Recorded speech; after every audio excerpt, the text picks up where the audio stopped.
चिचक नूर हयात बहुत उदास है और इसी बारे में बात हो रही थी हमारी। रिशत, मैं समझ सकती हूँ।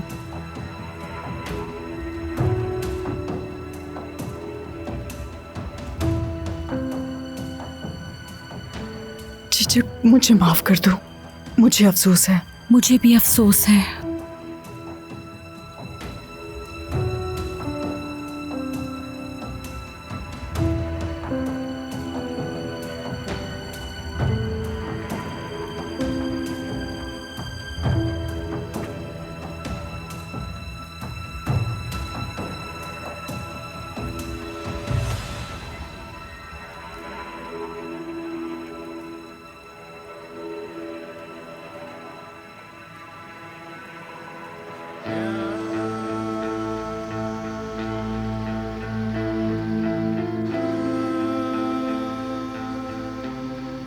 जानती हूँ ये वक्त बहुत मुश्किल है,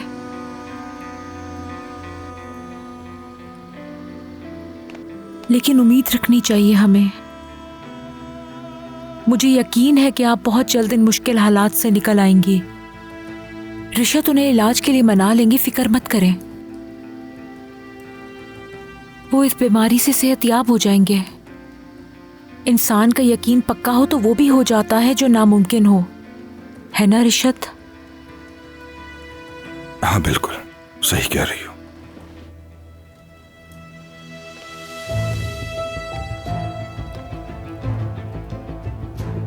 क्या हुआ आप दोनों को?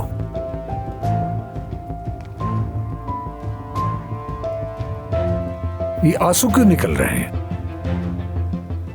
रिशत,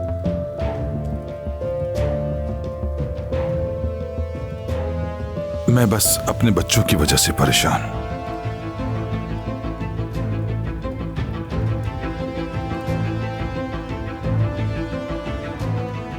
ताजा हवा लेने बाहर जा रहा हूं।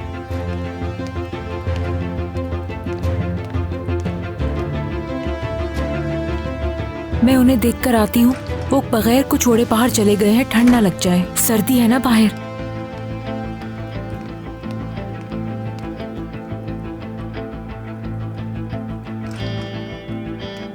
तुमने उन्हें बता दिया ना?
मैं?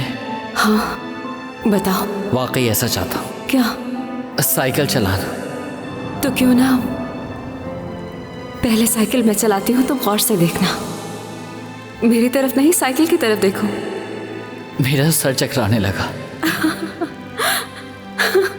बैलेंस बहुत जरूरी होता है। जब तक तुम उस पर कंट्रोल नहीं रखोगे नहीं सीख पाओगे। ये मुझे क्या हो गया है?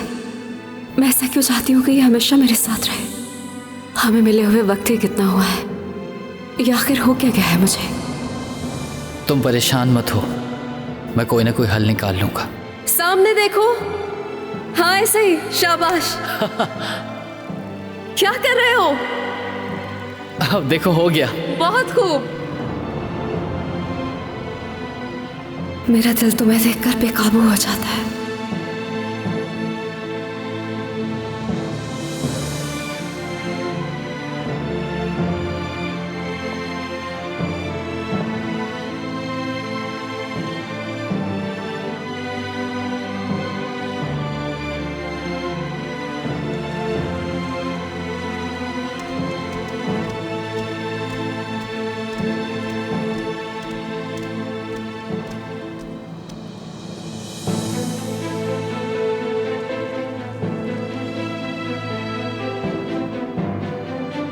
यहाँ आओ,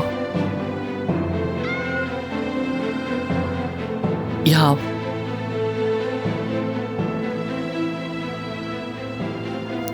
मत आओ।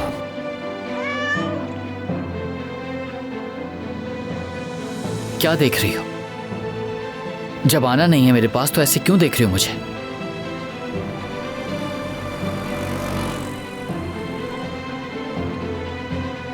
पागल बना रही है, बिल्कुल तुम्हारी तरह काम से।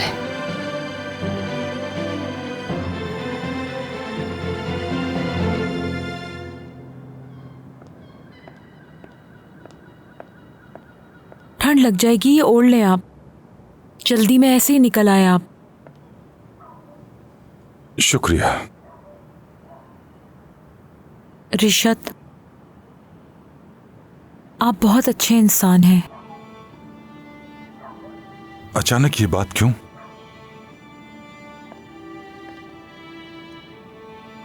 इसलिए कि आप अपने दोस्त के लिए कितने परेशान हैं। अपनी परेशानी और खौफ दिल में छुपाकर उनकी बीवी को तसल्ली देते रहे, उनके सहारा बनने की कोशिश की, शफकत भरे अंदाज में उन्हें समझाते रहे। ऐसी सूरत हाल में ये किसी के लिए भी बहुत बड़ी बात होती है। चेचक, मैं तुम्हें कुछ बताना चाहता हूँ। खुद को परेशान मत करें। जानती हूं मैं आपकी बात से बिल्कुल मुत्तफिक हूं। उन्हें यही रहना चाहिए। बस आप उन्हें किसी भी तरह इलाज के लिए राजी कर लें, क्योंकि इन हालात में नूर हयात का साथ देना होगा हमें।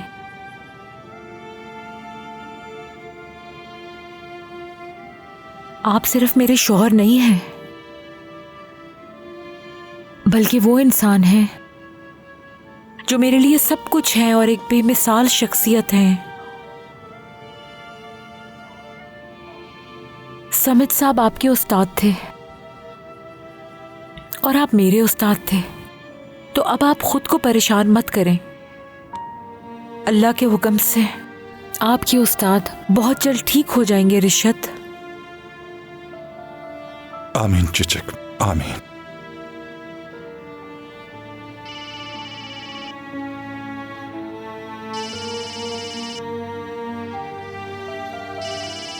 आप बात कर ले, मैं अंदर जा रही हूं।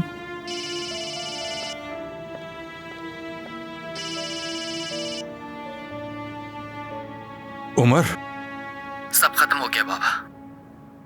हमने कागजात साइन कर दिए। हमने तमीज से बैठकर बात की और मैंने ऐसे प्रिटेंड किया कि मैं तकलीफ में नहीं हूं। फिर हमने हाथ मिलाए और अपने अपने रास्ते पर चल दिए। बाबा, आपने सब कुछ कैसे संभाला था? क्या सब बेटा? अम्मी के जाने के बाद आपने खुद को कैसे संभाला था? आप सुबह कैसे उठते थे? आप कैसे मुस्कुराते थे, कैसे बातचीत करते थे? मुझे बताएं ना बाबा। एक आम इंसान की तरह। जिंदगी में खुशियों के साथ साथ दर्द और जुदाई भी होती है बेटा। मेरे बेटे, मैंने सबसे पहले अल्लाह पर तवक्कल नहीं छोड़ा। तुम भी यही करोगे, अपने घर वालों का सहारा लोगे और देखना फिर तुम एक दिन। वो दिन कब आएगा जब मैं बेहतर महसूस करने लगूंगा? बाप हूं मैं तुम्हारा, हर चीज को आसान बनाने की कोशिश करूंगा तुम्हारे लिए। मेरा वादा है तुमसे। इस जिंदगी में मौत के सिवा हर चीज का इलाज है, इसलिए तुमने घबराना नहीं है। शुक्रिया बाबा। चलो घर आ जाओ, इंतजार कर रहा हूं मैं।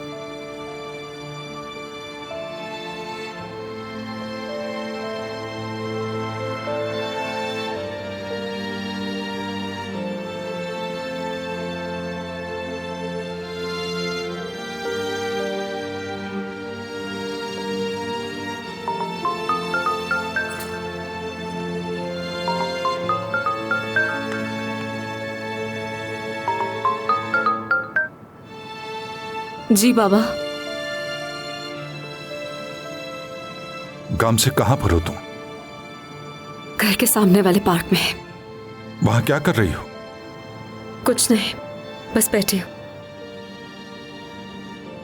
रुको, मैं भी वहीं आता हूं।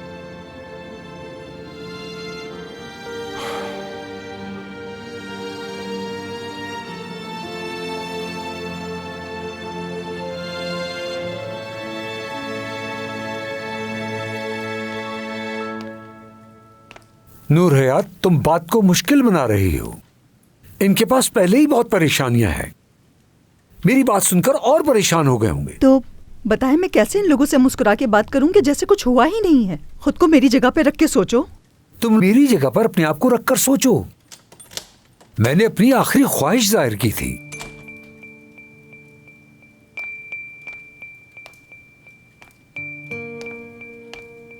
इस पर गुस्सा करने की जरूरत नहीं, गलती सिर्फ तुम्हारी है। देखो रिशद, मैं चाहूंगा कि तुम इस मामले में ना पड़ो। मैं अकेले में कुछ बात करना चाहूंगा।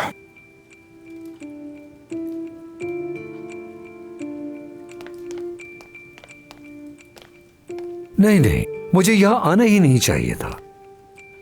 तुम लोगों के पास पहले ही अपने घर की बहुत सारी परेशानियां हैं, ऊपर से आकर मैं भी तुम्हारे ऊपर बोझ बन जाऊं। अगर मुझे अपना भाई समझते हो तो मेरी बात सुनो, और सुन लो, मैं तुम्हें कोई गलत फैसला नहीं करने दूंगा। रिशद, मेरा बहस करने को बिल्कुल भी दिल नहीं चाह रहा है। पता नहीं क्यों मुझे ऐसा लग रहा है कि मैं तुम्हारे घर में बोझ बन कर आया हूं। अगर मैं बीमार पड़ता और मुझे तुम्हारी जरूरत होती तो क्या तुम मुझे भी अपने ऊपर बोझ समझते और तुम मेरे लिए कुछ नहीं करते क्या?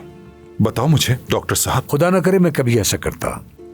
अगर तुम्हारे साथ ऐसा कुछ होता तो मैं अपना तन मन धन लगा देता, लेकिन मेरे लिए आसान होता, क्योंकि ना ही मेरे बच्चे हैं, ना ही पोता पोती, और ना ही मेरे पास मां है।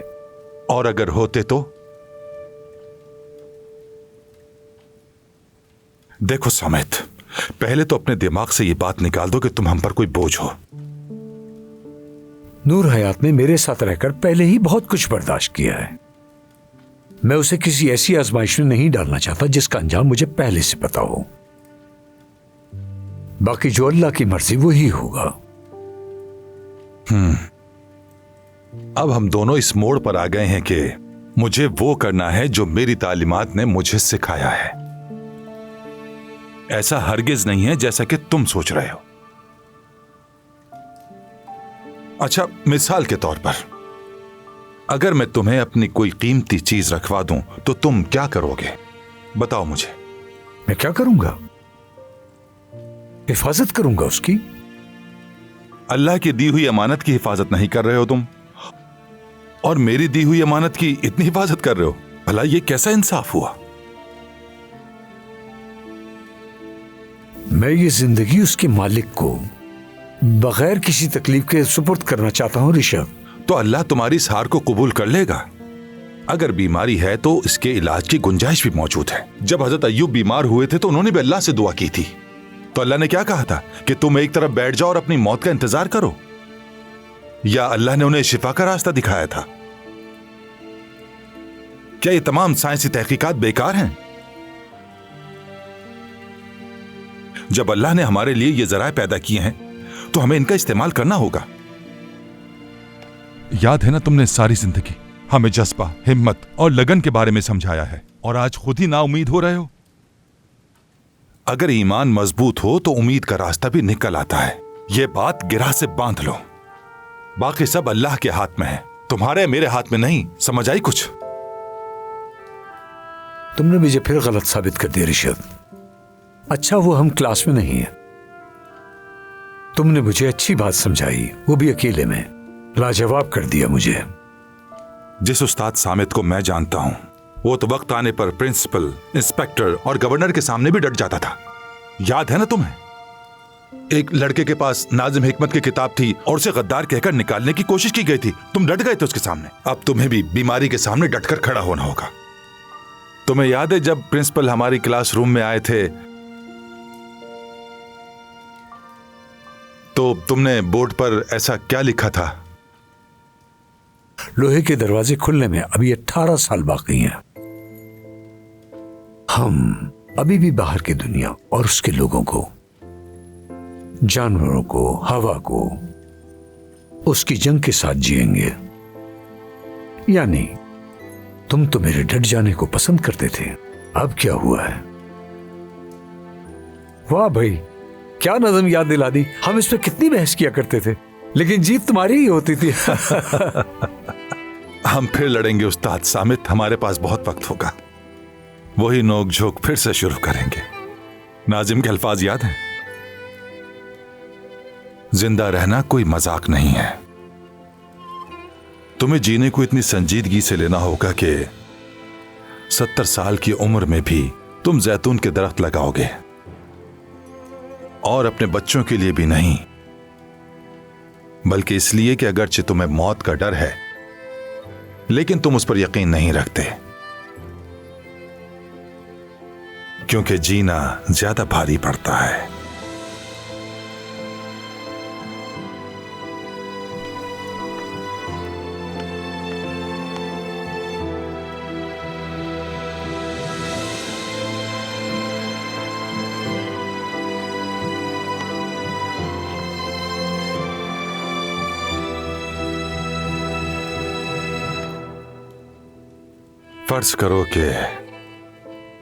फर्ज करो कि शदीद बीमार हैं हम,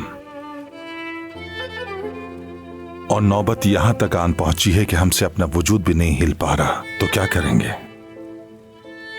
बाकी एक न एक दिन तो सब ने ही जाना है। सब कुछ फानी है, कोई यहां नहीं रहेगा। इसलिए सख्ती किस बात की अपने फैसलों में। अगर फैसला बदल लेते तो हालात आज कुछ और होते, लेकिन ताज्जुब की बात तो यह है कि ये सब बातें वक्त गुजरने के बाद याद आती हैं।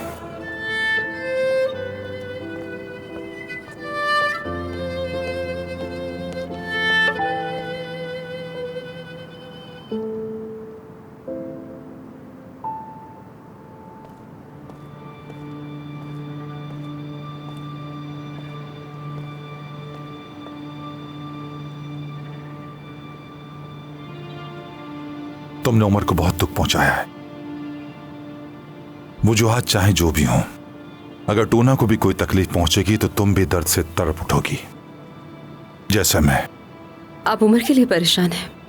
नहीं, तुम दोनों के लिए। तुम्हें कभी उमर से अलग समझा है मैंने?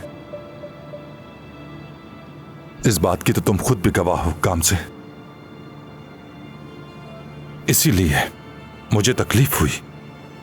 तुमने फैसला करने में बहुत जल्दी की है। मैं तुम्हें यहां मनाने नहीं आया, बस ये पूछने आया हूं कि क्या रजामंदी की अब भी कोई उम्मीद है? जी बाबा, दिल तो करता है कि अभी भी उमर के पास चले जाऊं। क्या मतलब? लेकिन इससे भी बड़ी एक ख्वाहिश है। और वो क्या है? उमर बाप बनने का हक रखता है, लेकिन मैं ये खुशी उसे नहीं दे सकती। मैं मां नहीं बन पाऊंगी। तो क्या इस फैसले की वजह यही है? मैं सोचती रही कि मैं आखिर उमर से इतना ज्यादा नाराज क्यों रहती हूँ। फिर मुझे समझ आया बाबा, मैं उमर से नहीं, खुद से नाराज हूं।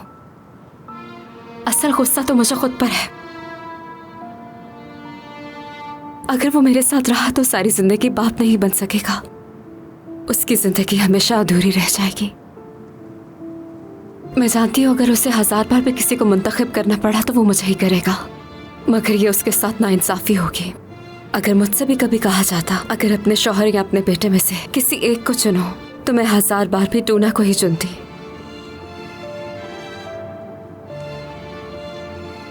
मगर बाबा, उमर को हक है बाप बनने का, बिल्कुल आपकी तरह। अच्छा, मेहरबान और मोहब्बत करने वाला बाप।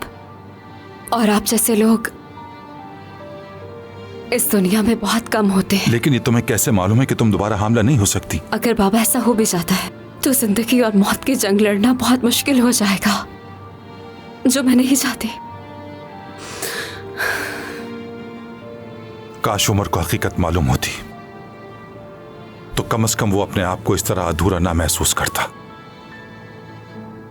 आप आप उमर को कुछ मत बताइएगा, सब ठीक हो जाएगा। यही सबके लिए बेहतर है। तुम्हें कैसा लगेगा कि जब तुम्हें यह पता चले कि उमर बाप बनने वाला है, क्या सह सकोगी? खुशी होगी मुझे और बहुत तकलीफ भी। फिर भी मैं कहूंगी कि मैं उसकी जिंदगी से निकल के अच्छा हुआ। जैसा कह रही हो काश वैसा ही हो। तुम्हें अफसोस ना हो कभी भी।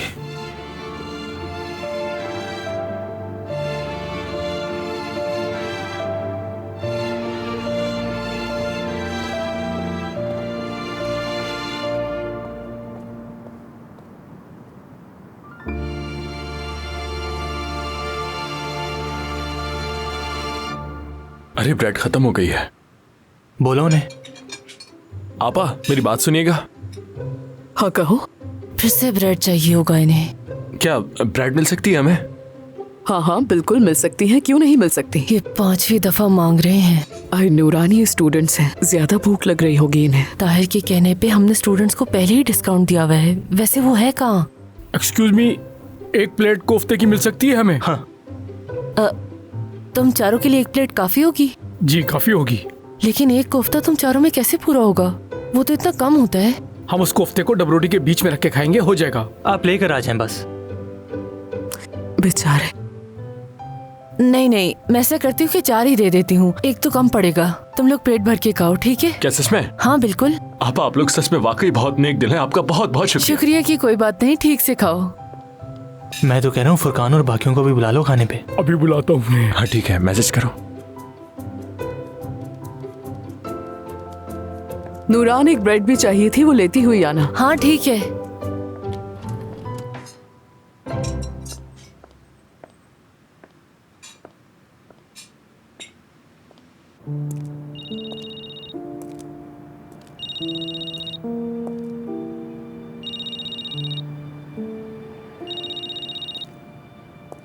जी बोले भाभी। हाँ उमर, मैंने ताहिर को कॉल की मगर उससे बात नहीं हुई। नीलोफर को लेने गया था, काफी देर हो गई है, पता नहीं कहाँ रह गया है वो। मुझे नहीं मालूम भाभी, मैं तो बस घर जा रहा था। हमें शहरी में रेस्टोरेंट खोलना था और वो हमारी मदद करने वाला था। उसने बहुत सारे आइडियाज भी दिए थे हमें, जिस पर हमने काम भी करना शुरू कर दिया था, लेकिन अब खुद ही गायब है। अब तुम ही बताओ ना, क्या ये ठीक बात है उमर? आप बिल्कुल ठीक कह रही हैं। मेरे दिल में अजीब से ख्याल आ रहे हैं कि कहीं उसके साथ कुछ हो तो नहीं गया ना, क्योंकि फोन भी नहीं उठा रहा अपना। नहीं, मुझे नहीं लगता कि इतना सब कुछ हो जाने के बाद वो कुछ भी गड़बड़ करने वाले हैं। भाभी आप परेशान मत हो, मैं आता हूँ आपके पास। अच्छा ठीक है, बहुत शुक्रिया मेरे भाई। अच्छा रुको, फोन मत रखना, एक बात और पूछनी है मुझे। देखो अगर तुम्हें मेरा मदाखलत करना अच्छा ना लगे तो क्या गामजे के साथ सब खत्म हो गया भाभी। हम वकील के ऑफिस गए थे और वहां जाकर हमने साइन कर दिए हैं। जब साथ थे तो कोई फैसला साथ में नहीं ले पाए, मगर ये फैसला हमने जल्दी कर लिया। बहुत अफसोस की बात है। यानी मुझे ऐसा लग रहा था आखिरी वक्त में तुम दोनों समझ जाओगे एक दूसरे को। खैर क्या कह सकते हैं, अल्लाह तुम दोनों के लिए बेहतरी करे। देखो तुम उदास मत होना, मैं हमेशा तुम्हारे साथ हूँ मेरे भाई। तुम्हारी भाभी तुम्हारे साथ है और नूरान भी, जो तुम्हारी वो क्या लग बीवी की बहन शुक्रान। हाँ, तुम्हारी साली नूरान भी तुम्हारे साथ है। तो तुम अपना दिल छोटा मत करना, जब भी दिल करे तुम यहाँ आ सकते हो, हम साथ मिलकर चाय पियेंगे। बल्कि अभी आ जाओ, चॉकलेट केक भी बनाया है मैंने। तुम्हें कितना पसंद है ना वो चॉकलेट चिप केक। हाँ हाँ वही वाला जो तुम बचपन में छुप छुप कर कहा करते थे कि मेरे लिए बनाए। तो आ जाओ जल्दी से। अगर कुछ बचा तो खा लेगा। शुक्रिया भाभी। ठीक है उमर, मिलते हैं।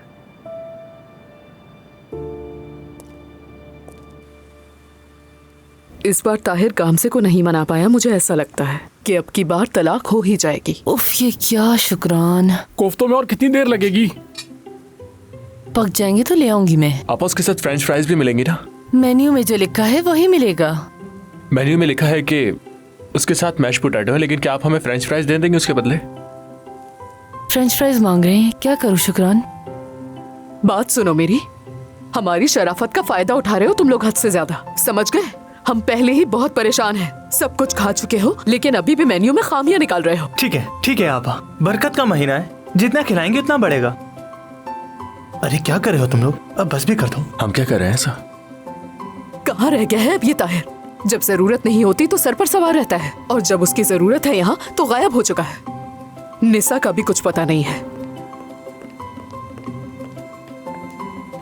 देखती हूँ कोफ्ते बने हैं या नहीं। आहिस्ता आहिस्ता खाओगे तो तुम लोग का पेट भर जाएगा। आहिस्ता आहिस्ता खाओ।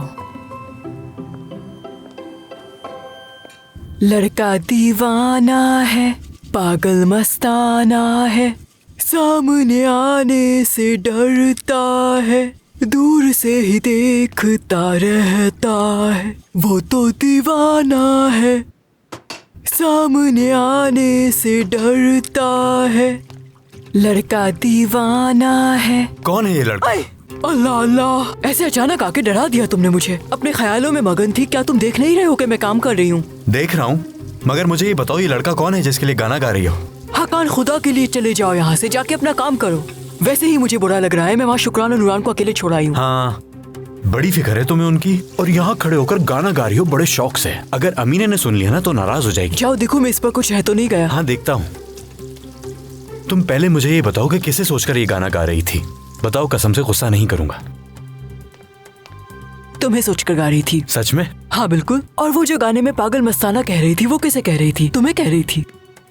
मजाक कर रही हो ना? हरगिज़ नहीं। मेरे असाब पर सवार मत हो। तुम्हारे पास क्या कोई काम नहीं है? जाओ, तुम्हें तो काम पर जाना था ना। अगर नहीं जाना था तो फिर मुझे रेस्टोरेंट पे रहने दिया होता ना। जा रहा हूँ मैं, अल्लाह अल्लाह, इसलिए रुका था कि तुम्हें भी छोड़ दूंगा रास्ते में, अगर कोई और छोड़ने वाला नहीं है तो। जाओ जाओ, तुम्हें देर हो रही है।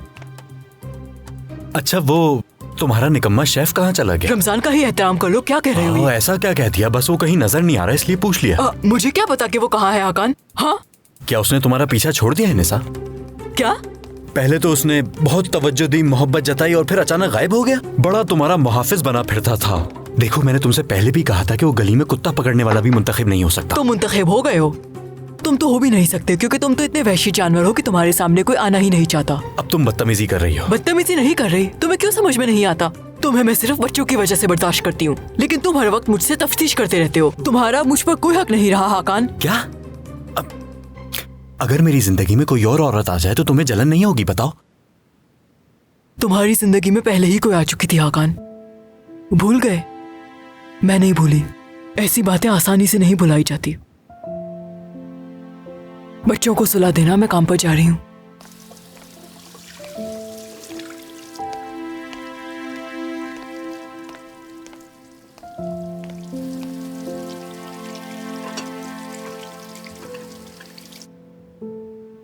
अल्लाह कबूल फरमाए। अब मैं चलता हूँ। बेटी, क्या तुम भी साथ चलोगी मेरे? अरे अभी कहाँ जा रहे हो? अभी तो मीठा भी है। इतनी मेहनत से तुम्हारे लिए पुडिंग बनाई थी मैंने, वो बगैर खाए तो नहीं जाओगे ना तुम? ठीक है, वो भी खा लेता हूँ मैं, फिर चला जाऊंगा यहाँ से। बस भी करो ना ताहिर। हम तुम्हें कौन सा तुम्हारे बीवी और बच्चों से दूर रखेंगे, है ना? अगर 2 घंटे हमारे साथ गुजार लोगे तो कुछ नहीं हो जाएगा। अम्मी, आप मीठा लेकर आए ना, जाएं। भागने मत देना तुम उसे। क्या हो गया? मजाक कर रही हूँ ताहिर। बाबा, अगर आप जाना चाहते हैं तो चले जाएं। ऐसी बात नहीं बेटी, मैंने शुक्रान से वादा किया था। मैं बस कोशिश कर रहा हूँ कि हम रेस्टोरेंट को अच्छी तरह चलाएं। सच कहूँ, मेरा कैफे तो हर वक्त ही लोगों से भरा रहता है। बॉस के मुताबिक इसका राज एक मुस्कुराता हुआ चेहरा है। मतलब आप पूरा दिन अपने पैरों पर खड़े रहें, लोगों की नखरे उठाएं और फिर मुस्कुराती भी रहें। क्या तुम वहाँ थक जाती हो? हाँ, जाहिर सी बात है, थक तो जाती है। हम अगर इसको हलाल की रोजी कमानी है ना, इसलिए फख्र है मुझे अपनी बेटी पर।